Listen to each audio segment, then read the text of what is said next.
안녕하세요, 똥물리의 에디입니다. 스마트폰 카메라 이제는 정말 좋아져서 미러리스나 DSLR 같은 전문 카메라 없이도 대체가 가능한 시점까지 왔는데요. 하지만 이것저것 찍다 보면은 어느새 용량 부족 알림이 이 대뇌 전두엽을 압박하죠. 특히나 애플 프로레스 포맷을 사용하면은 2-3분만 찍어도 용량 압박이 장난이 아닙니다. 그렇다고 무작정 용량이 큰 스마트폰을 사자니 와, 이게 가격이 이게 맞냐. 그래서 오늘은 스마트폰으로 영상을 자주 찍으시는 분들을 위한, 그리고 용량이 애매하게 부족하신 분들을 위한 제품을 하나 가져와 봤습니다. 바로 커세어 EX400U USB4 External SSD죠. 사실 아이폰 15 때부터 USB-C가 들어가면서 저도 여러가지 외장 SSD 많이 사용해 봤거든요. 그런데 이 몇 가지 문제점이 있었습니다. 일단 PC에서 사용하는 고성능 SSD 이것들을 외장 SSD 형태로 바꾸면은 스마트폰에서 감당하기 부담스러운 전력 수준이라 인식이 안 되거나 인식이 되더라도 제대로 작동하지 않는 경우가 많았습니다. 하지만 이 제품은 애초에 iOS와 호환을 고려해서 만들었기 때문에 그런 문제에서 자유롭죠. 근데 이 박스를 보면은 이 iOS 얘기는 되게 많거든요. 근데 안드로이드는 왜 없어요?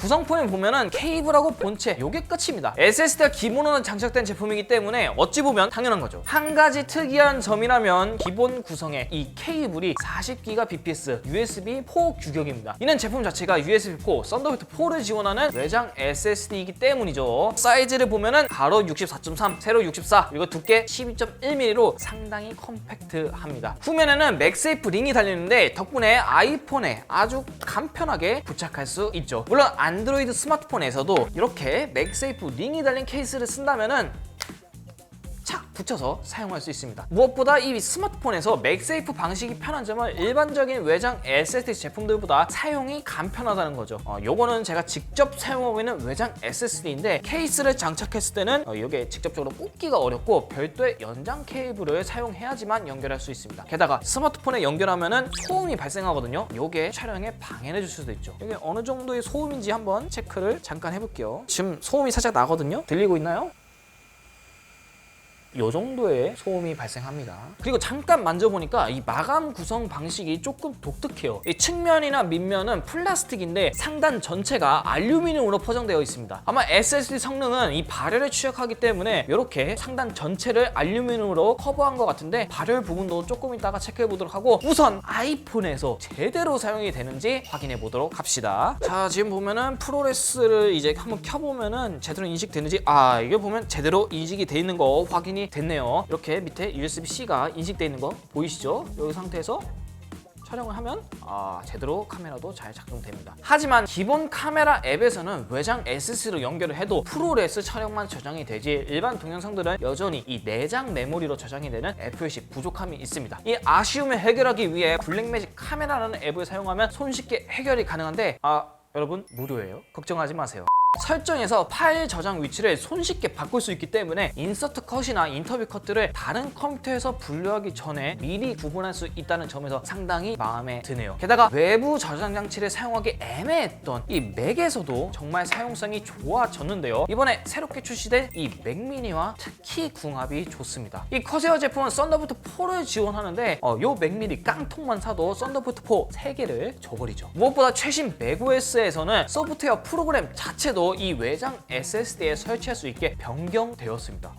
얘네가 원래 이럴 기업이 아니었는데 말이야. 간단하게 제품 자체 성능 테스트로 진행해 봤거든요. 썬더볼트 4를 지원하는 아이패드와 맥미니 모두 아주 상당한 속도를 보여줬습니다. 윈도우 PC 환경에서도 현재 시중에 판매 중인 일반적인 외장 SSD보다 아주 빠른 속도를 보여주죠. 작은 파일을 여러 개 옮기는 상황을 가정한 테스트에서도 확실한 차이가 보이시죠? 지속 쓰기 성능을 확인할 수 있는 더티 테스트에서는 초반에 잠깐 3400MB/s 이상의 속도를 보여주다가 곧바로 1652MB/s 수준으로 떨어졌어요. 물론 그럼에도 일반적인 외장 SSD 제품들보다는 아주 우수한 모습을 보여주기 때문에 요거는 큰 결함이라 보기는 어려울 것 같습니다. 100GB 대용량 파일 복사 테스트도 진행해 봤는데 유일하게 1분 이내로 복사를 끝냈습니다. 그리고 제품 사용 시 발열도 한번 측정해 봤는데 38.8도 수준으로 미지근한 수준의 발열을 보였습니다. 물론 아이폰과 사용할 때는 이것보다는 조금 더 올라가기는 하지만 근데 이 아이폰이 원래 더 뜨거워서 그게 의미가 없는 것 같아요.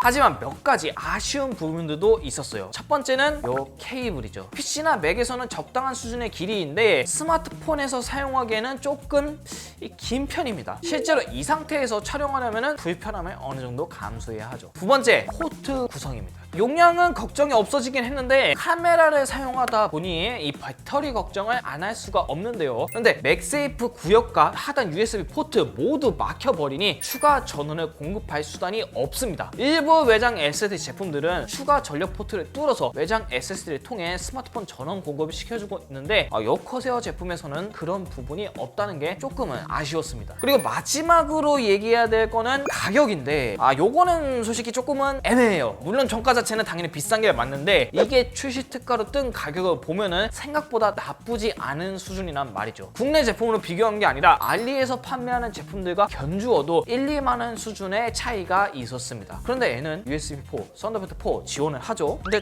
그런 애들은 없어. 특히나 2230 규격의 SSD에서는 4TB 용량 제품 없습니다. 그렇기 때문에 오히려 가격적인 부분에서는 나쁘지 않다 생각이 들었어요. 웬일로 커세어가 이렇게 합리적인 수준의 가격을 만들었는지 저는 조금 의아하긴 하더라고요. 네, 지금까지 커세어 EX400U USB4 익스터널 SSD 살펴봤는데 요즘 아이클라우드나 구글 드라이브 같은 클라우드 서비스가 워낙 잘 되어 있어서 사실 이 제품이 정말 대체가 불가능한 그런 제품은 아닙니다. 오히려 애플 유저들은 아이클라우드가 더 편할 수도 있죠. 하지만 아이클라우드는 용량 선택폭이 너무 좁아가지고 제대로 쓰려면 2TB를 결제해야 되는데 이게 달마다 14,000원 저렴한 가격은 아니죠. 게다가 인터넷이 없으면 다른 기기간 공유가 어렵다는 점에서 그 한계가 명확합니다. 그런 점에서는 확실한 메리트가 있는 재밌는 제품이라 볼 수 있겠죠. 아무튼 오늘은 여기까지. 이상 저는 똥물리의 앱이었고요. 궁금하신 점 있으시면 밑에 댓글 남겨주시고 다음 시간에 다시 돌아오도록 하겠습니다. 빠이!